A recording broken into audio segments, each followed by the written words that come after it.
السلام علیکم ورحمۃ اللہ وبرکاتہ. الحمد للہ کفا وسلام علی عباده الذین اصطفى اما بعد.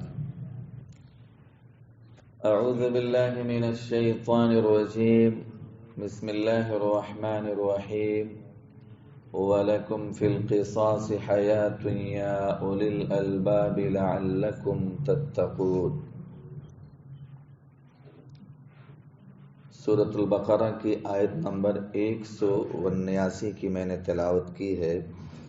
179 کی اس آیت کے اندر ہی بھی قصاص کا ذکر کیا گیا ہے.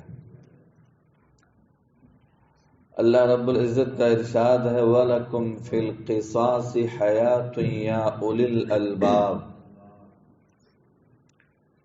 اے عقل مندو، تمہارے لیے قصاص لینے میں زندگی ہے. لعلکم تتقون، اس باعث تاکہ تم قتل ناحق سے رکو گے، ناحق قتل کرنے سے بچو گے. قصاص لینے میں تمہارے لیے زندگی ہے. معزز سامعین کرام، اس آیت کریمہ میں اللہ رب العزت نے قصاص لینے کی ایک حکمت یہ بیان کیا ہے کہ جب یہ قانون جس معاشرے میں نافذ ہوگا، بدلہ لینے کا قانون جو اللہ رب العالمین نے پچھلے آیت کے اندر ذکر کیا ہے، جس کی تفسیر ہم اور آپ کل سن چکے ہیں، تو لوگوں میں خوف ہوگا. جب کسی شخص کو اس بات کا ڈر ہوگا کہ اگر میں نے کسی کو قتل کیا تو بدلے میں مجھے بھی قتل کر دیا جائے گا، تو اس کے اندر کسی کو قتل کرنے کی ہمت اور جرات نہیں ہوگی. ہے کہ نہیں؟ ڈرے گا آدمی کہ بھائی یہ قانون ہے، اگر میں نے اس کو مار دیا تو اس کے بدلے میں مجھے بھی مار دیا جائے گا. اسی لیے میرے بھائیوں، جس معاشرے میں یہ اسلامی قانون نافذ رہتا ہے، اس معاشرے میں یہ قانون اس معاشرے کو قتل و خوریزی سے محفوظ رکھتا ہے. وہاں پر اس طرح کا لوگ امن اور سکون اور اطمینان کا ماحول پاتے ہیں. لہذا میرے بھائیوں، آج ہم مشاہدہ بھی کر سکتے ہیں.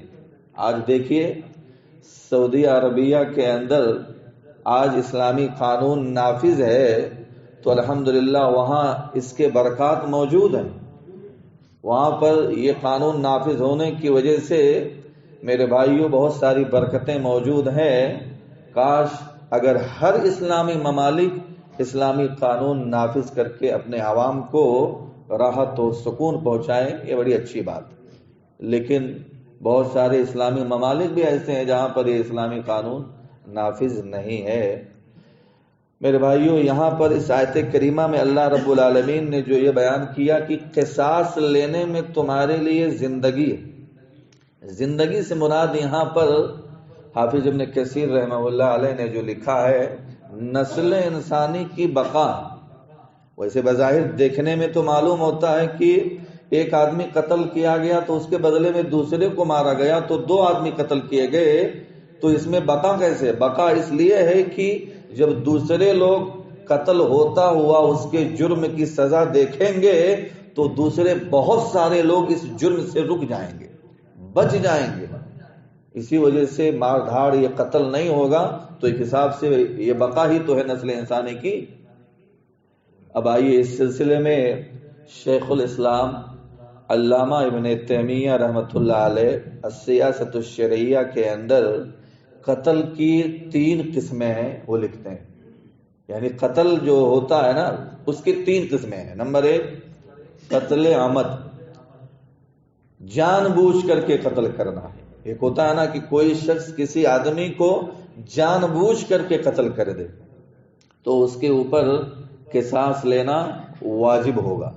یعنی چاہے تو وہ اس کے بدلے میں اس قاتل کو قتل کر دے، یا جو دوسرا حکم ہے یا تو پھر اس کو معاف کر دے، یا تیسرا وہ دیت لے، یعنی کچھ معاوضہ کچھ پیسہ اس کے بدلے میں اس سے لے. پھر اس کے بعد میں علامہ ابن تیمیہ رحمہ اللہ علیہ یہ بھی لکھتے ہیں کہ اگر کوئی شخص ان تینوں میں سے کسی ایک چیز کو لینے کے بعد یا تو دیت لے لے یا تو پھر معاف کر دے، پھر اس کے بعد میں بھی اس قاتل کو اگر قتل کر دے، جس نے قتل کیا تھا، یعنی ایک تو اس نے دیت لے لیا ہے، پھر بھی اگر قتل کر دے تو وہ پہلے قاتل سے بھی بڑا مجرم ہو جائے گا، اس سے بھی بڑا مجرم، بلکہ اس کے بارے میں علماء نے لکھا ہے اب اس کا قتل کرنا واجب ہو جائے گا، اس کے لیے معافی اور دیت کی کوئی گنجائش نہیں، اب اس کو مقتول کے ورثہ کے حوالے بھی یہ معاملہ نہیں کیا جائے گا، اس کا جرم اتنا بڑا ہو گیا کہ اس کو قتل کیا جائے گا، کیونکہ قرآن کی آیت جو پچھلی گزر چکی ہے فَمَنِ اعْتَدَى بَعْدَ ذَلِكَ فَلَهُ عَذَابٌ أَلِيمٌ، جو شخص اس کے بعد بھی سرکشی کرے، زیادتی کرے، تو پھر اس کے لیے دردناک عذاب ہے، دنیا میں بھی سزا ہے اور آخرت میں ایسے آدمی کا ٹھکانہ جہنم۔ تو نمبر ایک، قتل کی 3 صورتوں میں سے پہلی قتل کی جو ہے وہ قتل عمد، جان بوجھ کر کے قتل کرنا۔ نمبر 2، دوسری قسم جو ہے وہ قتل شبہ عمد، یعنی کوئی شخص جو ہے کسی پر ظلم و عدوان کی نیت سے کسی کو لاٹھی سے یا کوڑے مارنا شروع کر دے، حالانکہ اس کی نیت اس کو جان سے مارنے کی نہیں تھی، لیکن اس کے اوپر اتنا ظلم کر رہا تھا، اس کو کوڑے یا لاٹھی سے اتنا مارا کہ اس کے ظلم کی وجہ سے وہ مر گیا، اس کی نیت مارنے کی نہیں تھی، جان سے نہیں ماروں گا، لیکن ظلم کی وجہ سے اتنا مارا کہ وہ مر گیا، تو علامہ ابن تیمیہ رحمہ اللہ علیہ لکھتے ہیں کہ اس کی دیت جو ہوگی وہ 100 اونٹ کی ہوگی۔ کتنی؟ 100 اونٹ اس کو دیت میں دینا پڑے گا، جس میں سے 40 اونٹنیاں حاملہ ہونی چاہیے۔ تو یہ دوسری قسم۔ نمبر 3، قتل خطا، یعنی قتل کی تیسری قسم جو ہے قتل خطا، یعنی غلطی سے قتل ہو جانا۔ مثال کے طور پر کوئی آدمی شکار کرنے کے لیے اپنا تیر چلاتا ہے، نشانہ لگاتا ہے، لیکن غلطی سے اس کا وہ تیر، اس کا وہ نشانہ شکار کو نہ لگنے کے بجائے کسی آدمی کو لگ جائے اور مر جائے۔ ہوتا ہے کہ نہیں؟ ایسا بھی ہو سکتا ہے، اس کی نیت شکار کرنے کی تھی، لیکن ساتھ میں کوئی آدمی آ گیا یا اس کا نشانہ چوک گیا، کسی دوسرے آدمی کو لگ گیا اور وہ آدمی مر گیا، تو یہ قتل خطا ہے، یہ غلطی سے قتل ہو گیا، اس کا یہ ارادہ نہیں تھا۔ تو اس کے بارے میں انہوں نے لکھا ہے کہ اس میں قصاص نہیں لیا جائے گا، بلکہ اس کے اندر دیت اور کفارہ ہوگا۔ تو یہ قتل کی 3 صورتیں علامہ ابن تیمیہ رحمۃ اللہ علیہ لکھتے ہیں۔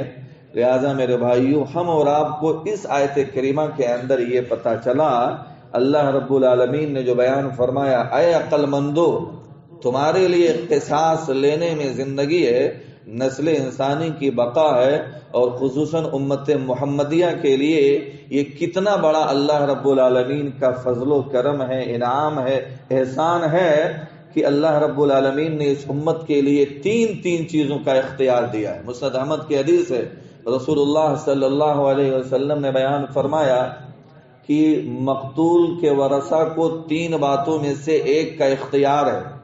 نمبر 1، یا تو وہ قصاص لے، بدلے میں اس کو قتل کر دے۔ نمبر 2، یا تو پھر وہ معاف کر دے، درگزر کر جائے، چلو میں نے معاف کر دی اللہ کی رضا کے لیے۔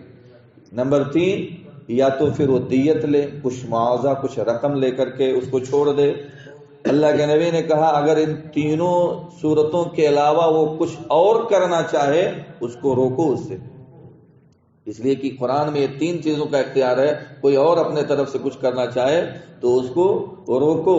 اور اگر کسی نے دیت لینے کے بعد میں بھی اس آدمی کو قتل کر دیا تو اس حدیث میں ہے کہ اس کا ٹھکانہ وہ جہنم کے اندر، وہ جہنمی ہو گیا۔